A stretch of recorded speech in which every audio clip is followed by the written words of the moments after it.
네, 안녕하세요. FP 차별화 전문성 부채 상담으로 고객 만들기 두 번째 시간입니다. 자, 오늘은 첫 번째 시간에서 부채 상담이 FP를 어떻게 해야 되는지 이야기를 드렸고, 부채에선 포인트를 어떻게 봐야 되는지 말씀드렸습니다. 그리고 이거에 이어서 이제 금융 지원 제도들에 대한 이야기를 좀 드릴 건데, FP가 대출 상담사는 아니기 때문에 어디 은행에 어디 금융회사에 대출 상품 이런 게 있고 저게 좋더라 이런 이야기를 사실 나눌 거는 아니라고 봅니다. 그거는 이제 고객분 상황에 따라서 맞춰야 되는 거고, 여러 가지 상황에 대한 부채를 가지고 계신 고객분들이 있을 텐데 그분들이 활용하시기 좋은 금융 지원 제도는 정부 지원 제도 하에 움직여지는 거니까 적절히 우리가 알고 있어서 고객분들한테 안내를 하고 활용을 할 수 있으면 좋을 것 같습니다. 자, 첫 번째 한번 금융지원제도 보겠습니다. 대출 상품 중에서도 주거매매자금 대출입니다. 그러니까 주택을 구매할 때는 대부분 다 대출을 받죠. 일부 돈이 아주 많으신 고객분들이야 그냥 하겠지만 대부분 다 대출을 받습니다. 자, 그러면 그럴 때 어떤 게 정부 지원제도들이 있느냐?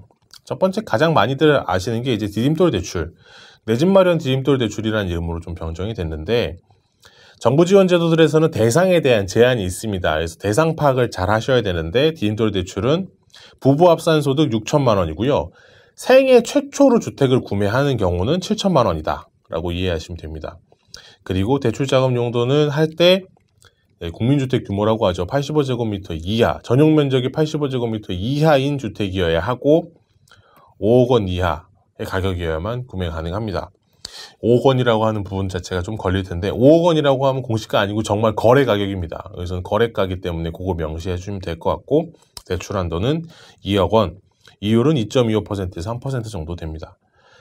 대출 상환하는 방식은 일반적인 주택 구매 대출이랑 비슷비슷합니다만 조금 다르다고 할 수 있는 부분들은 상환 방식에서 원리금 균등, 원금 균등, 최증식 분할 방식 여러 가지가 선택이 가능하다라는 부분이기 때문에 이건 잘 유념해 주시면 되고, 유보금자리론이라는 상품이 또 있습니다. 일단 일반적으로 좀 비슷해 보입니다만, 첫 번째 유보금자리론에서는 무주택자와 일시적 2주택자라는 이제 기준으로 나눠주는데, 여기서 일시적 2주택자는 잠깐 이해하시면, 집을 사고 약속을 해서 내가 2년 안에 혹은 정해진 기간 안에 기존 주택을 판매해서 잠깐 2주택자였다가 다시 1주택으로 돌아갈 거다, 이렇게 하는 분들을 말씀드리는 겁니다. 그래서 여기는 부부 합산 소득이 7천만 원 이하로 조금 디딤돌 대출보다 한도가 큽니다. 그리고 신혼부부는 8,500까지도 가능하고, 다자녀 가구, 그러니까 3명 이상의 자녀를 가지고 계신 분들은 연소득 1억 원 이하로 되고, 여기서도 자녀가 1명이냐 2명이냐에 따라서 그것도 8,000, 9,000 이런 식으로 조정이 있으니까 자세한 내용을 한번 확인해 보시면 되고, 6억 원 이하 주택 규모로 조금 더 규모가 큽니다. 주택 규모 사이즈가 좀 더 크고요. 대신 금리는 약간 기준이 최저금리가 좀 높은 편이고, LTV 70%에 3억 원 한도로 적용이 된다, 이렇게 이해하시면 될 것 같습니다.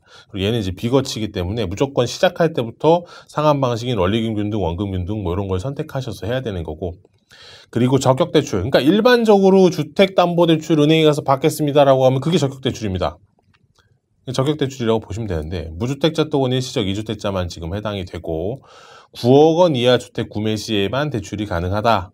그리고 최대한 5억 원 한도 정도라고 보고 3.5에서 4% 정도대라고 보여집니다. 이 금리 같은 경우에는 지금 현재 시장에서 나와 있는 상품으로 금리를 얘기를 하는 건데, 금리가 조금 내려갈 기조도 보이기 때문에 그럴 경우에는 금리는 좀 내려갈 수 있습니다.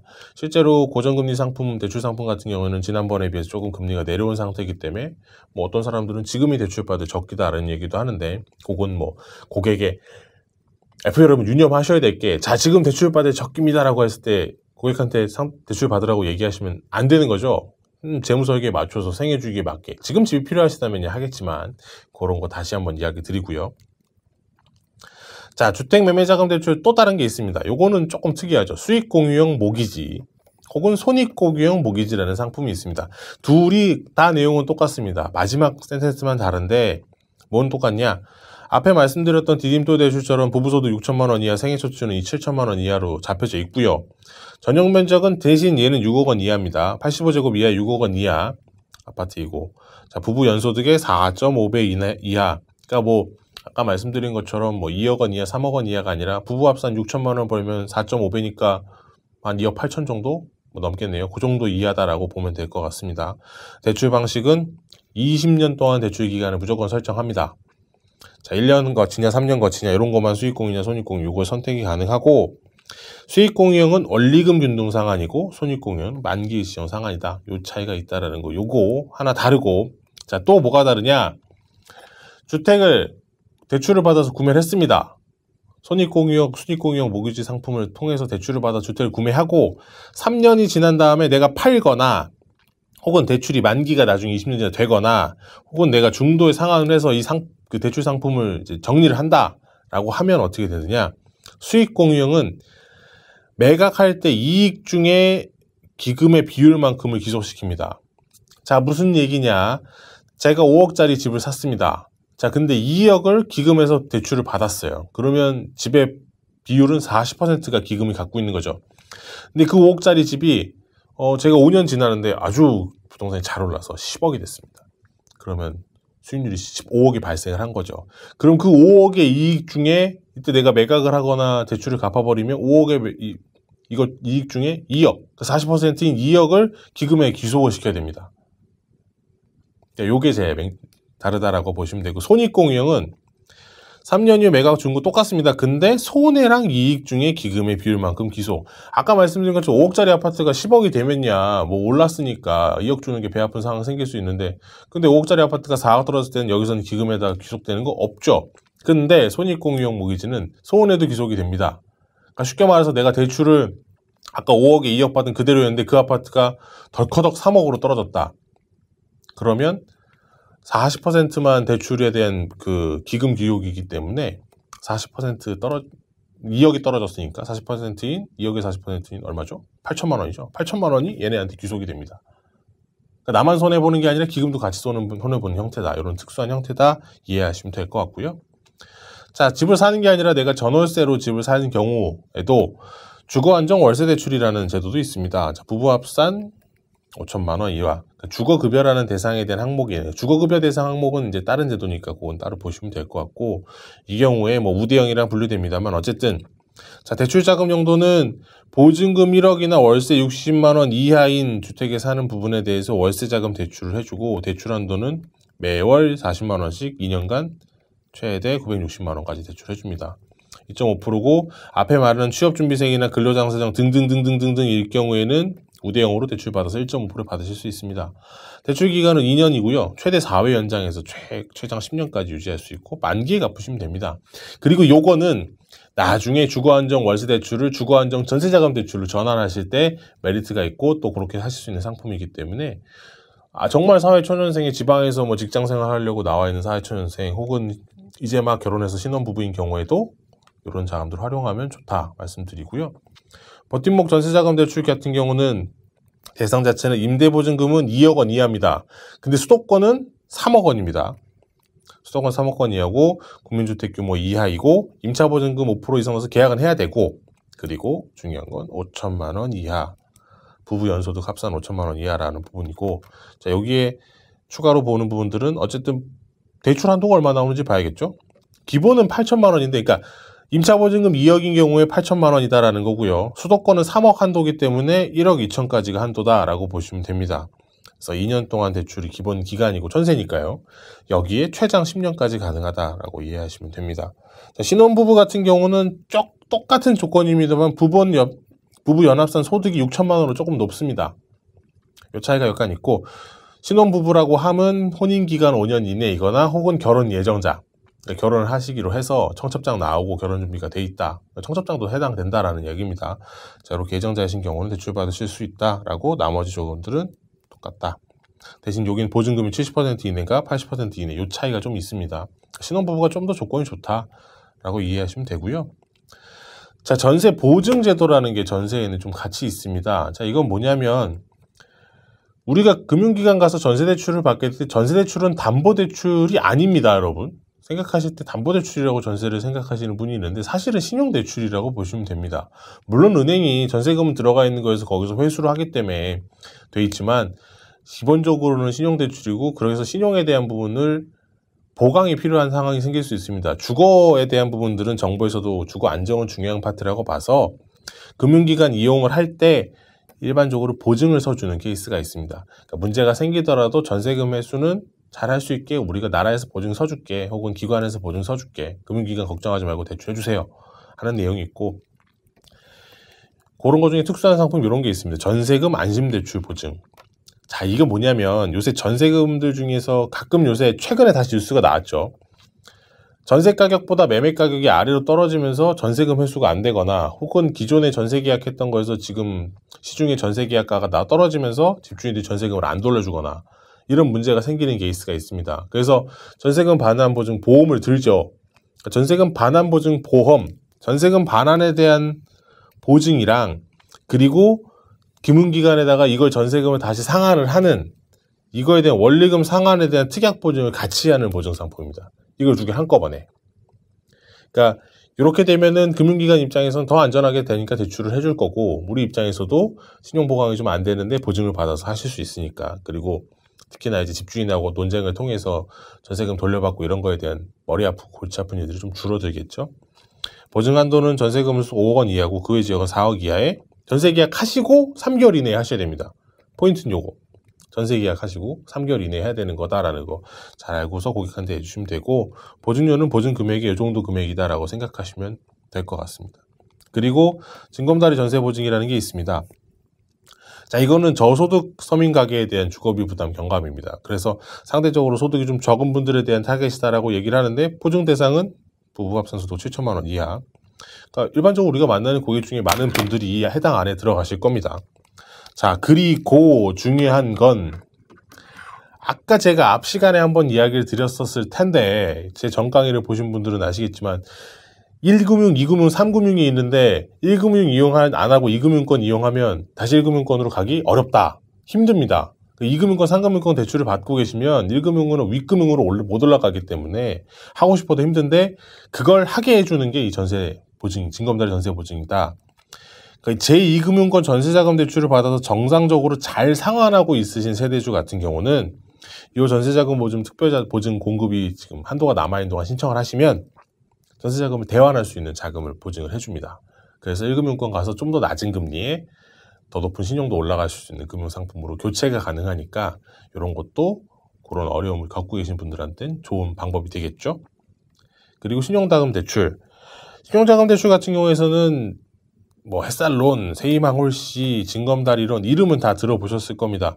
금융에 대한 조건들은 다, 대상 조건들은 비슷비슷합니다. 연소득 뭐 3,500에, 혹은 신용등급 6등급 이하인 경우에는 4,500까지 늘어나고 있지만, 여기서 제일 큰 거는 뭐냐면, 중요한 차이가, 일단 햇살론은 1,500만 원이라는 한도라는 거, 세이망 홀씨는 3,000만 원 한도라는 거, 요 한도 금액 차이가 있고, 징검다리론들은 3,000만 원 한도가 있습니다만, 햇살론하고 세이망홀씨 차이 가장 큰 걸 보면, 햇살론은 취급하는 게 어디냐면 상호증명조합이랑 저축은행에서 취급하는 상품입니다.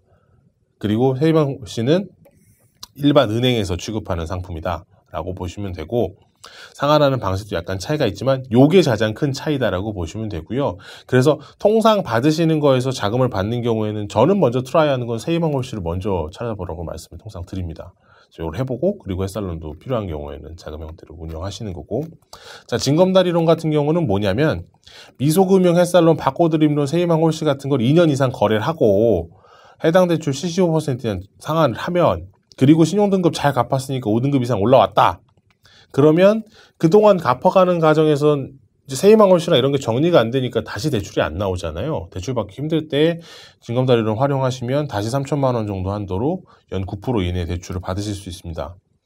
그러니까 앞전에 서민 정책 금융상품에 대한 걸 이용을 하다가 그 뒤에 자금 맡기시는 분들을 해결하기 위한 상품이 또 나와 있는 거기 때문에, 이런 것도 잘 챙기면 도움이 되겠죠. 네, 그리고 이제 사업하시는 분들에 대한 사업자금 대출이 있습니다. 일반적으로 신용자금 대출이랑 또 다르죠. 특히 이제 자영업자 같은 분들은 자금 활용을 하다 보면은 돈이 막히는 경우들이 있는데, 미소금융에서 주는 창업자금 지원금, 이 경우에는 신용등급 뭐 6등급 이하, 무등급도 가능합니다. 신용등급이 없으신 분들도 있어요. 그런 분들도 대출이 가능하고, 기초생활수급자나 차상위 계층도 가능하고, 근로자안정금 신청 자격 요건자도 가능합니다. 대출 자금은 용도 구분이 여러 가지로 좀 되어 있습니다. 미소금융에서 창업자금, 운영자금, 시설자금, 생계자금으로 구분이 되어 있는데, 각각의 대출 한도는 임차거부증금으로 쓰시면 7천만 원, 그리고 무등록 사업자, 그러니까 개인 자영업 하든지 사업자로 내가 따로 등록을 하고 사업자 등록 안 내신 분들 500만 원, 그리고 생계차량. 생계차량이라고 하는 부분은 뭐냐? 그냥 우리가 자가용 모시는 거 아니고요. 트럭이나 이런 1톤 트럭 같이 용달을 하거나 운송업을 하시는 분들 차량 경우에는 대출 지원이 가능하다라고 보시면 됩니다. 해당 건은 전국 서민금융지원센터나 미소금융 지점 가시면 상담받아서 이용하실 수가 있고, 전통시장의 상인대출이라는 게 별도로 있습니다. 그러니까 요건 특수사각분에서 해당을 하는 건데, 상인회가 구성이 아예 되어 있는 전통시장, 그리고 상점가에 소속되어 있는 상인분들은 운영자금 대출을 받으실 수가 있어요. 이것도 최대 1,000만 원까지 한도로 받으실 수가 있기 때문에, 이거는 그러니까 이런 사업하시는 분들 같은 경우는 사실 금리가 부담스러워서 자금을 쓰시는 것보다는 내가 자금을 융통해야 될 경우가 훨씬 더 많이 있기 때문에, 이런 경우에는 굳이 다른 데 급전 쓰실 게 아니라 모르고 계시다면 활용하실 수 있는 포인트고, FP는 상담하실 수 있는 포인트가 되겠죠, 여러분들은. 자, 그리고 햇살론에서 운영하는 창업 운영 자금도 있습니다. 이것도 조건이 뭐 창업 교육도 받아야 되고, 사업자 등록 3개월 이내의 자영업자입니다. 그러니까 오래되면 안 됩니다. 창업이라고 하는 건 스타트니까. 그리고 영업 중인 자영업자나 농립업인인 경우에 대출을 받을 수 있는데, 이것도 임차보증금이나 운영자금에 따라 달라집니다. 임차보증금 대출은 이렇게 받을 수 있고, 운영자금은 2,000만 원입니다. 금리는 상호저축은행이나 이제 상호금융 종합금융이나 아니면 저축은행 가셔서 상담을 받아봐야 나오는 거고, 햇살론을 이용하실 때 대출 금액의 연 1%의 보증료가 따로 발생합니다. 금리 별도고 연 1% 보증료 따로 있다라는 거 이해하시면 될 것 같고요. 그리고 저금리로 전환하는 자금 대출이 있습니다. 제가 첫 번째 시간에 고객 케이스 몇 개 소개하면서 두 번째 케이스에서 자금 전환하는 케이스를 한번 보여드렸습니다. 거기에서 나온 게 전환자금이라고 보시면 되는데, 바꿔드림론, 햇살론 대한대출, 안전망대출 이런 게 있습니다. 바꿔드림론은 신용등급 6등급 이하인 경우에는 4,500만 원 이하 근로자거나 5천만 원 이하 자영업자, 혹은 연소득 3,500만 원 이하면 신용등급이 어때도 상관없습니다. 1, 2, 3, 4, 5등급이어도 상관없다라고 보시면 되고, 대출자금은 이 용처가 중요합니다. 6개월 이상 정상 상환, 그러니까 내가 힘들어도 어떻게든 잘 상환하고 있는 연 20% 금리 이상의 고금리 자금 대출을 대환해 주는데 목적을 두고 있습니다. 자, 그런데 이게 보증 채무이거나 내가 누굴 보증서서 채무거나 담보가 있는 담보대출이거나 혹은 신용카드 쓴 거면 안 됩니다. 그러니까 신용대출이라고 생각하시면 편할 거고, 대출 한도는 최대 3,000만 원으로 고금리 대출 원금만 됩니다. 이자는 비용 빼고요. 원금 한도 내에서 연에 6.5에서 10.5%라고 보시면 되고, 대출기간 상환하는 방식은 근로자는 5년, 자영업자는 최장 6년까지 운영이 가능합니다. 자, 그리고 햇살론 대한대출 같은 경우는 비슷합니다. 조건은 자영업자 기준만 별도 없을 뿐이고, 연소득 3,500만 원, 연소득 4,500만 원, 그리고 6등급 이하인 경우 해당되고, 다만 여긴 뭐가 다르냐? 6개월이 아니고 3개월입니다. 3개월. 3개월 이상 정상 상환 중인 경우에는 고금리 채무 대환이 가능하다라고 보시면 되고요. 요렇게 바꿔드리는 햇살론도 비슷한데, 이런 지원제도들이 비슷비슷하면서 약간의 요건마다 차이가 있습니다. 이런 거 좀 자료 가지고 계시면서 혹시 케이스가 나오면 한번 훑어보시고 고객분들한테 알려주시면 좋겠죠. 그리고 안전망 대출이라고 하는 부분들은 뭐냐면, 요건은 넘어가고 2018년 2월 8일 이전에, 그러니까 2018년 2월 8일 이전에 실행돼서 연 24%를 초과하는 이자를 부담 중이고, 현재 3개월 이상 성실상환 중인 채무, 그러니까 연 24%를 초과하는 금리가 2018년 2월 이후엔 없습니다. 원래는. 그러니까 정상 금융안에는 없습니다. 왜요? 금리가 24% 이하로 제한됐으니까, 이자 제한법을 통해서. 자, 그래서 요게 있기 때문에 그거를 내용을 보시면 되고, 2천만 원을 한도로 하는데 이 한도를 바꿔드림론 안에 포함이 됩니다. 바꿔드림론 한도 안에 얘가 들어간다라고 보시면 되고요. 그리고 기타 금리에 대한 부분들은 12에서 24%가 스타트입니다. 그런데 성실하게 상환을 하면 6개월마다 금리를 최대 3%까지 인하를 해줍니다. 그래서 제일 많이 내려가면 기간 내에 최대 내려갈 수 있는 건 10%까지 내려갈 수 있다. 그러니까 성실상환 꾸준히 하면 금리는 내려갈 수 있기 때문에 뭐 이것도 잘 활용하신다면 좋을 거고, 최장 10년까지 연장해 쓸 수 있으니까 좀 나눠서 하면 부채 관리하는 데 도움이 되겠죠. 자, 그리고 기타 대출이 있습니다. 기타 대출은 뭐 근로자 생활 안정자금 대출, 그리고 신용회복의 소기 인용 대출이 있는데, 자, 근로자 생활 안정자금 대출 같은 경우는 월 소득이 460만 원, 246만 원 이하 근로자인 경우, 그리고 소속 사업장에 3개월 이상 근로를 해야 됩니다. 이런 경우에는 뭐 혼례비, 자녀 학자금, 의료비 등등 기타 돈 쓰시는 거에 빌릴 수 있고, 통상 한 1,000만 원 정도, 연에 2.5% 정도 대출 받으실 수 있습니다. 그러니까 나쁘지 않은 금리의 신용대출을 활용한다라고 생각하시면 괜찮을 것 같고요. 이건 근로복지공단을 통해서 신청하시는 거니까 그 내용 확인하셔야 되는 거고, 신용회복위원회 같은 경우는 이제 뒤에 잠깐 말씀드린 뭐 채무 조정에 대한 관련된 거 이슈가 있을 때 생활자금으로 1,500만 원까지 빌려주는 부분이기 때문에 신용회복위원회 관련 기관으로 체크하시면 됩니다. 자, 부끄럽지만 모른 체 할 수 있는 고객 케이스 한번 4번 보겠습니다. 이분은 대출 원금이 지금 4,700만 원인데 이자가 4,000만 원이고 거기에 연체 이자가 4,300입니다. 그러니까 원금이 4,700만 원 정도인데 이자랑 연체 이자 합쳐서 8,000만 원이 넘거든요. 이런 부분들은 고객기지 도서 약정부채를 체결이 안 되죠. 자, 이런 부분은 어떻게 하느냐? 채무 조정을 실행을 해서 채무 원금은 절반으로 떨어지고요. 총 이자는 전부 다 감면이 가능합니다. 그래서 조정받으시니까 기존에 이게 합치면 1억 2천이 넘어가는 금액이 내가 갚을게 2억 5천, 2,500만 원으로 줄고 월 균등 상한으로 25만 원만 내면 됩니다. 이건 정말 죽어가는 고객을 살려내는 거나 마찬가지인데, 이런 채무 조정을 하는 케이스는 뭐냐면 이런 채무 조정 제도를 활용하는 겁니다. 뭐 프리워크아웃, 개인 워크아웃, 개인 회생, 개인 파산 등이 있는데 이건 케이스마다 각각 다르기 때문에 이런 게 있다. 여러분들 이해하시고 한번 읽어보시면 되고요. 프리하고 개인 워크아웃의 차이는 공통점은 신용회복위원회를 통해서 진행한다라는 거고, 두 곳 이상의 금융기관에 총 채무가 15억 이하로 받아놔야 되고 6개월 내 신규 대출 받은 게 좀 적어야 되고, 그 다음에 이걸 신청하는 즉시 추심 활동이 중단됩니다. 그리고 연체가 없는 경우는 되려 불가합니다. 그러니까 연체가 발생을 해서 내가 못 갚아지는 상황이다라고 하면 프리워크아웃 혹은 개인 워크아웃을 할 수 있는데, 두 가지의 차이는 내가 얼마나 대출을 받아놓은 기간인가에 대한 차이로 우선 보시면 될 것 같고, 그리고 그거에 따른 감면 구간 차이가 좀 있기 때문에 이런 고객분들이 나오시면 이게 있습니다라는 걸 알려드리고, 이걸 상담하는 거는 구청에 있는 재무상담사들 같은 경우도 할 수 있고, 혹은 그 신용회복위원회를 통해서 상담을 받으실 수 있게끔 해서 고객분들을 정상적인 재무 상태로 돌릴 수 있게 도와주시면 좋을 것 같습니다. 자, 마지막으로 우리가 부채관리 프로세스를 한번 점검을 해볼 텐데, 대출은 생깁니다. 여러분, 고객분들한테 대출은 생기잖아요, 여러분. 자, 대출을 발생을 했다. 자, 그럼 여기서 뭘 해야 되냐? 이걸 부채 기준에 맞게 관리하면서 상환을 해야 되고, 당연히 대출 생기기 전에 FP 여러분들이 상담해서 부채 어떻게 쓸 건지 잘 안내해 주셔야 되는 게 첫 번째겠지만, 부채가 생겼으면 잘 관리하면서 상환할 수 있게 하되, 근데 간간히 적자 발생하고 카드 사용하고 증가해서 고객이 좀 힘들어한다 그러면 가계부 작성시키고 지출 조절하고 금융상품 조정해서 끊어줘야죠. 근데 거기서도 안 끝난다. 현금 서비스 쓰고 마통 쓰고 약관 대출 막 금액 증가하면 신용도가 더 나빠지기 전에 원금 상환 대출로 전환해서 이걸 갚아내셔야 되는 게 맞는데, 거기서도 안 돼서 고금리 대출로 만약에 넘어가셨다라고 하면 앞서 말씀드린 금융제도 등 활용해서 상환하시는 검토를 하고, 거기에서 또 만약에 연체가 발생하시는 상황이 된다, 그런 고객이다라고 하면 기간이 언제인지 어떤 내용인지 체크해서 채무조정제도 활용해서 고객분들을 좀 정상적인 금융상황 할 수 있도록 돌려주시는 게 FP 여러분들이 해야 될, 그리고 부채 상담을 위해서 우리가 알아야 될 지식이 아닐까 생각합니다. 강의 들어주셔서 감사합니다.